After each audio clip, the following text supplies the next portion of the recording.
Welcome back, everyone. Today I started playing in the America's Cup here in St. Louis, Missouri. Now, this is a very prestigious event featuring 8 of the top male players in the country, including myself, Wesley So, Fabiano Caruana, Levana Ronin, and others. So in the first round, I'm playing with the white pieces against Sam Sevian. Now, this is a 2-game match. We're playing 90 minutes with a 30-second increment for move 1. So on every single move, you get 30 seconds added. Now, having not played classical chess in over 9 months, my last classical game being on July 5th in 2022, wasn't sure what to expect, but at the end of the day, I am trying to play chess. So let's dive right into the game. So the game starts with e4 here. Sam plays e5, knight to f3, knight c6, and now I play bishop b5, choosing to play the Ruy Lopez. Sam plays a6, I play bishop a4, and now he plays knight f6. Now here I had a big decision to make. In the game, I played d3. Now, I was aware that I would be playing Sam for the last couple of weeks when the field was released, knowing that I'd be the top seed and he would be the bottom seed.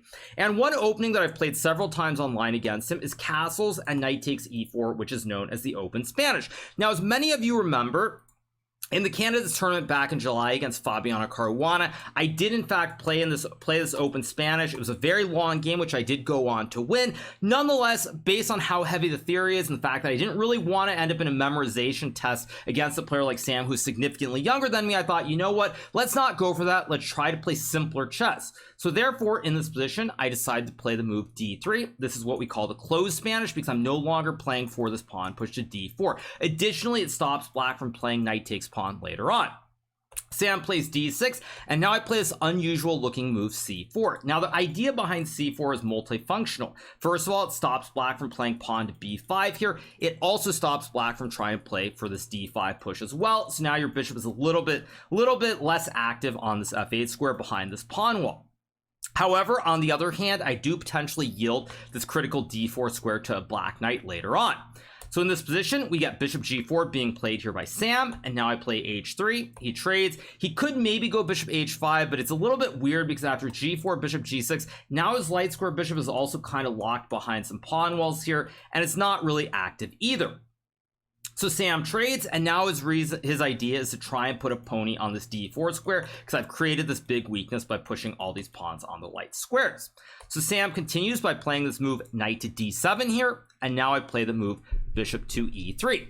Sam continues with bishop to e7. I play knight to c3, and here he plays this move knight f8. Now, during the game, I was expecting Sam to castle, and I was going to play queen g4, and computer gives white a very small advantage with the bishop pair here. Black can't really jump to d4 easily with the knight, and the white knight is also jumping towards the d5 square. So Sam plays knight f8 here after a bit of a think. Now, I think this is a little bit extravagant here. He has a concept, which is he wants to put the knights on c6 and e6 and try to put a knight here on d4 with a classic outpost. However, I don't let him do that. I play this move knight to e2. He goes knight to e6, and now I play this move d4. We trade some pieces here on d4. Black cannot take the bishop, because if you try to take the bishop, you would lose your king. Additionally, on first glance, you might think black can play b5 here, breaking the pin and winning the bishop on d4. But here, white can play bishop takes pawn on g7, attacking the rook in the corner. If black takes the bishop, he loses the rook, and with it, he should lose the game. And if he plays rook to g8, now I can actually take the pawn. So now if he takes the bishop, I win his knight. And if he trades the pawns, I just take back. And when he takes the bishop, I take the knight, and I should win the game here. So this is all very, very good for me. Very good for me. Sorry for that sound, you guys. So really, really good position here for me to have in this position. Sorry about that noise, you guys. Let's get back to the game, obviously. So in this position, this is very, very good for white. So he can't really play b5 to break the pin. So Sam decides to castle. I trade the bishop for the knight, and now I play this move rook to d1 here.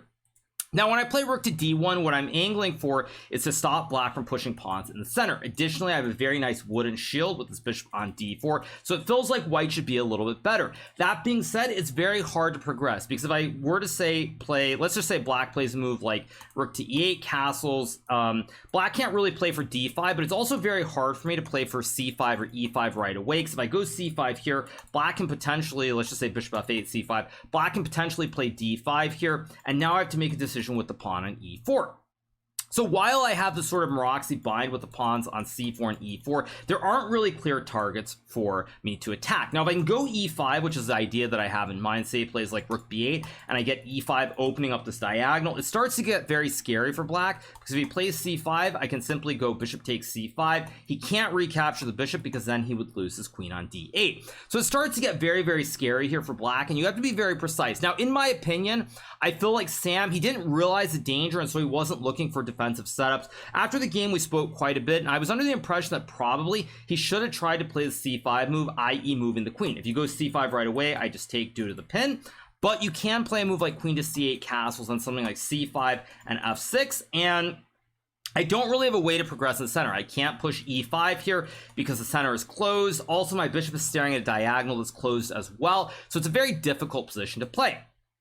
So Sam plays rook to e8 here. I castle my king out of the center, and now he goes bishop f6, offering a trade of the bishops. Now, one thing to note about this position is that while black has a worse pawn structure, if all the pieces come off the board, it's much easier to play, because even though black has less space, he has very few targets. So after bishop to f6, I now go c5. I could have traded on f6 here, but I concluded that this endgame after f3 and c5 here should be completely fine for black. Again, I don't really have a way to attack this pawn chain of 3. At the right moment, black can maybe play f5. I can't really go f4 because then I loosen this pawn, so I don't have play in the center. I don't really have play on the queen side. Black can also take this open b file as well, and it's pretty difficult to play.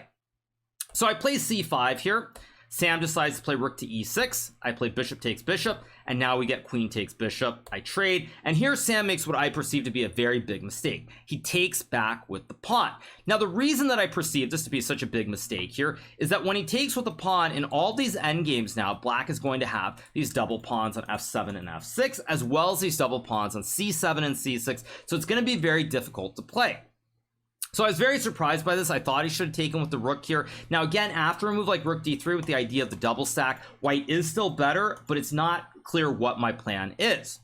So Sam decides to take back. Now I go pawn to f3, guarding pawns in the center. Sam plays rook b8, and now I play this move rook f2. Now on first glance you think, well wait, but black can just take this pawn. Now again, black is temporarily up a pawn, but he has these 3 pawns, this triple stack lined up. He also has this double stack, so in reality this is almost like having 2 pawns instead of 5, and it's very, very difficult to play. Sam goes rook b5, I play rook to c2, and now he decides to take the pawn here. Now, I felt that in general, somewhere around here, probably what he should have done, even though it's very difficult to play, was maybe go king to f8 and try to get his king close to the center here. If black gets the king close to the center, there are better chances to save the game, simply because you can use the king as a defender to guard these pawns, and black, it's still suffering, but there are decent chances to save the game. Nonetheless, Sam plays rook b8, rook f2, rook b5, and now I go rook c2, and he has to make a decision here because now you can't bring the king closer because I trade and I win a bunch of pawns here. Mind you, this might still be okay for black, but it's difficult to play. So Sam decides to take, so now he has the double stack, he also has the isolated triple stack, and it's very, very difficult to play. So I go rook to d7, creating classic XQC kebab with the rook targeting both of these pawns. Sam plays rook d6, I take, and now he goes c4. Now this is a very important move here, because if you don't play c4, let's just say you go king g7 and I get b3, black can't ever really push the pawn forward. I have the pawns guarding each other, and it's very, very hard for black, because he simply has these 3 weaknesses on top of having these double pawns on the f-file as well. So Sam plays c4 to stop me from playing b3. I can't take the pawn because now after rook takes pawn, and rook d2, he gets castle mania on the 7th, and he's completely fine. So here I play king to f2, trying to bring my king closer to the center of the board for a little bit more play. Sam plays rook b6. Now, we both felt after the game this was probably the critical error by Sam. We felt that probably he should have played c5 here with the idea of going rook to b6 and putting pressure on this pawn on b2. Mind you, it's still very difficult for black to play after king e3, but black can start to just sit on the king side here with king g7, king g8, or h6, and it's not really clear how I progress. Now, again, this is pretty advanced, so when I say it's hard to see how I progress, you'll see in the game what the big difference is.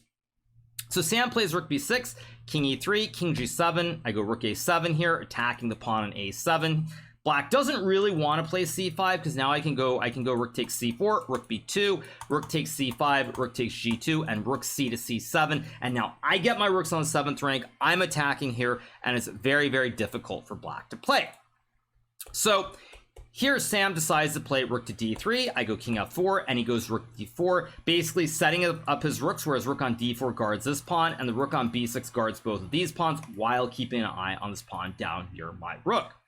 So I go h4 here, he goes king g6. Now, I felt that king g6 was a big mistake by Sam. I don't know if it's necessarily, if there's a better move per se, but I think he overlooked that after h5 here. He can't take the pawn because now I can go king f5, and there are all kinds of problems for black here. Say you play a random move like rook to d1, for example, or not rook d1, sorry. Say you play a random move like c5. In fact, I actually have a checkmate here with g3, threatening rook h2, and after king h6, rook takes f7. The black king is simply stuck on the edge of the board, and I am completely winning here. So Sam plays king g7, and here I end up playing this move rook a8. Now, it's interesting that the computer actually thinks h6 is winning. I did consider this move, but after king takes pawn, rook takes pawn, king g6, rook a7, I didn't really see a clear-cut way to progress here after h5. However, it turns out that apparently I can go g4, takes, and rook to h2 with all kinds of weird ideas of stacking the rooks on the h-file with checkmate plans. Again, pretty dank. I didn't really consider it, but it did exist. So instead I go rook a8 here. Now the reasoning behind rook a8 is that now when black plays h6, black can never really activate this rook. So when I play a4, one of the reasons that I wanted to push the pawn up the board is that we go back a few moves here. If I play a4 right here, black can potentially play c3, takes, rook d2, and rook to f8, and after rook d7, rook f8, rook c7, rook c4. Even though I end up a pawn in this position, this is technically a draw with the 4 pawns versus the 3 pawns. However, when I start pushing these pawns up the board here, you'll notice that now if black plays c3, he's actually losing because I can take, and play this move rook to d2. And the idea is very simple. I want to stack the rooks on the 8th rank and create a checkmate. So let's say he goes rook to b1. I play rook d to d8 here in this position. And now this is very, very difficult for black to play. Because if you play f5, I can simply take, go rook b5 and e5, and the king is stuck on g7. I shouldn't say difficult to play, sorry, I got distracted by the notification, but it's simply checkmate, in fact. Because after king f5, rook b5 and e5 here, say you play rook a5, I go check, king h7, check, king g7, and then rook a to g8, which would be checkmate. So now that I've forced black to push his pawn to h6, my pawn's on h5, and I can stack the rooks on the 8th rank, black is in dire straits. It doesn't help that Sam was also down on time for most of this game, and there was no second time control. It was 90 minutes with 30 seconds for move 1, but no second control. So he's already down to 8 minutes with no more time coming back. So Sam plays c5, now I go a5, fixing the pawn, the weakness here on a6 permanently, and now black also can't really attack this pawn on a5 anymore. If you play rook b5, I eat the juicer on a6, and after rook c6, this pawn is simply untouchable, while making sure that black has to always keep an eye on his pawn on a6.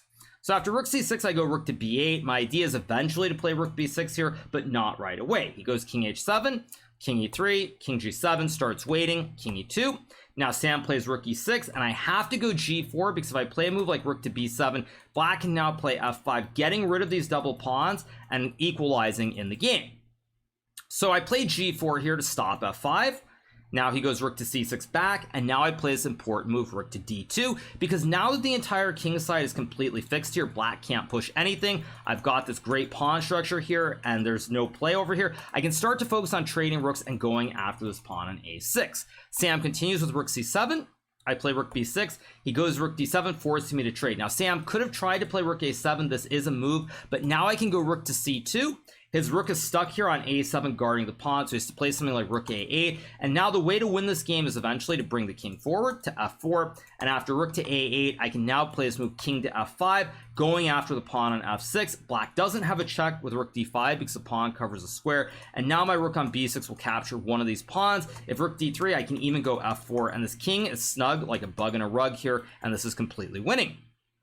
So Sam decides here to play rook d7, going for counterplay. Unfortunately, it's too little too late because I trade, I take this pawn, and now he goes rook to c7. Now, it's worth noting, as I mentioned earlier, if black can somehow magically say, I didn't mean to do this, but if black can magically somehow trade off the pawns here to where it's 4 pawns versus 3, this is a draw. This position is a theoretical draw, so I have to make sure this cannot happen. So Sam goes rook c7. Now I play rook to d6. He plays rook b7. Have to go rook b6 because if I take this pawn on d4 after takes, king to e3, rook to a2, this might still be winning with rook d5, but it's not conclusive.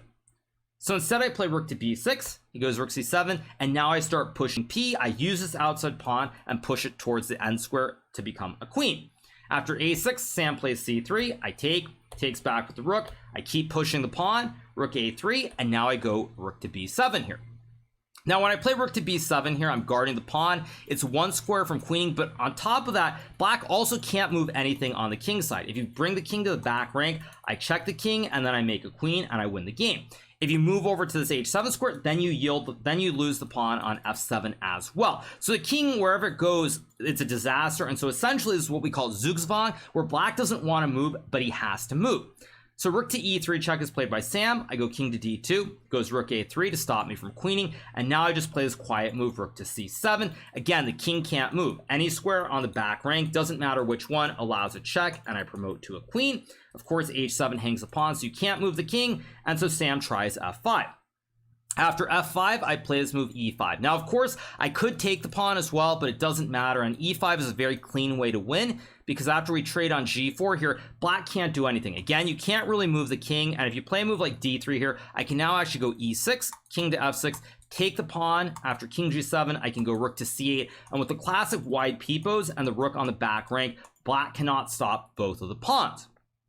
So after I play e5 here and we trade on g4, Sam Sevian resigns against me in this first game of our 2-game mini match, which means that I am leading the match 1-0. Now we will of course come back tomorrow and play another game with 90 minutes plus 30 seconds, colors reversed. I will have the black pieces, needing only a draw to advance. Of course, if I lose, then we go to tie breaks, but hopefully that doesn't happen. At any rate, I'm off to a great start after having not played classical chess for 9 months. Could not have asked for a better game. Nonetheless, I hope you guys have enjoyed this recap immensely. I know I went a little bit fast, but I do have dinner plans and other things going on. I got to get ready for the game tomorrow, so it is what it is. But I hope you enjoyed it at any rate, so make sure to hit that subscribe button below if you have not already, and we'll be back tomorrow with a great recap of some more fun classical chess with my second game against Sam Sevian. See you guys soon. Have a good one.